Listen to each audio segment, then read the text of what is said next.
C'est quand même une dinguerie qu'en français, on utilise des mots comme jogging, planning, qui sonnent totalement anglais, mais en fait, une fois que tu arrives aux États-Unis, ils veulent pas du tout dire la même chose, et parfois, ils veulent même rien dire du tout. Bienvenue dans un nouvel épisode de Bed Teach You Stuff. Si tu me connais pas, moi, c'est Bettina, j'ai 25 ans, et ça fait bientôt 2 ans que j'habite aux États-Unis. J'ai créé cette petite série pour t'apprendre à parler un anglais un peu plus smooth, un peu plus fluide, mais aussi un peu pour t'apprendre des choses sur la langue anglaise. La semaine dernière, je vous avais parlé des faux amis en anglais. Là, maintenant, ça va être un peu le même principe, mais en français. Je vais te donner 3 mots qu'on utilise dans la langue française qui ont l'air d'être anglais, mais qui, en fait, ne veulent pas dire la même chose, une fois que tu es traduit en anglais. Le premier, c'est un jogging. Moi, quand je suis arrivée aux États-Unis, je savais pas du tout que jogging, ça se disait pas. Donc, quand je parlais aux gens, je disais, ouais, bah, j'ai mis un jogging ce matin et tout, je sais pas quoi. Ils étaient tous en train de me regarder en mode, qu'est-ce qu'elle nous raconte cette folle? Et en fait, je n'ai appris que plus tard que pour parler d'un jogging, tu dis un sweatpants.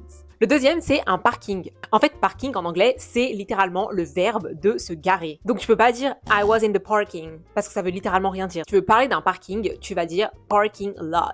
Et enfin, le dernier, pareil, je savais pas du tout comment l'appeler au tout début. C'est autre que le baby foot. La première fois que je jouais au baby foot, je me rappelle, j'ai demandé si la personne voulait jouer au baby foot avec moi, et la personne me regardait en mode mais qu'est-ce qu'elle me raconte cette folle? Et en fait, le baby foot, ça se dit football.